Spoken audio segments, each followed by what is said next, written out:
Point chaud avec Kamel Cherif. Est-ce l'âge d'or du Moyen-Orient? Est-ce la fin d'un cauchemar? Est-ce le point final à 2 ans de terreur et d'horreur?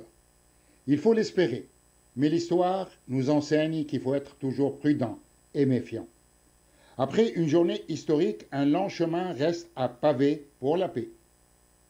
Certes, le sommet de Sharm el-Sheikh a permis à Trump de savourer son triomphe diplomatique et à ses partisans européens et arabes de définir les prochaines étapes d'une paix pérenne. Pas de triomphalisme, des questions cruciales doivent encore être tranchées. Il y a encore 3 priorités. L'aide humanitaire qui doit être abondante après de longs mois de famine. L'ONU et la Croix-Rouge demandent l'ouverture de tous les points de passage de Gaza pour justement permettre davantage d'aide.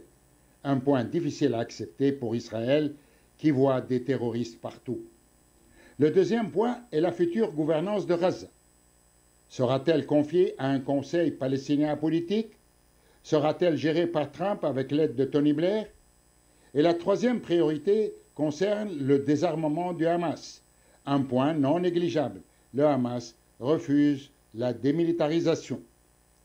La paix ne peut pas signifier l'oubli. Elle ne peut pas signifier l'impunité. Voilà la position du Premier ministre espagnol Pedro Sánchez, une position très courageuse. Le Premier ministre espagnol va plus loin. Il veut traduire en justice tous les principaux responsables du génocide.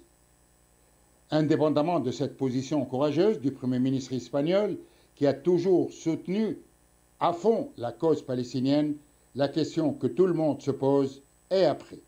Que va-t-il se passer?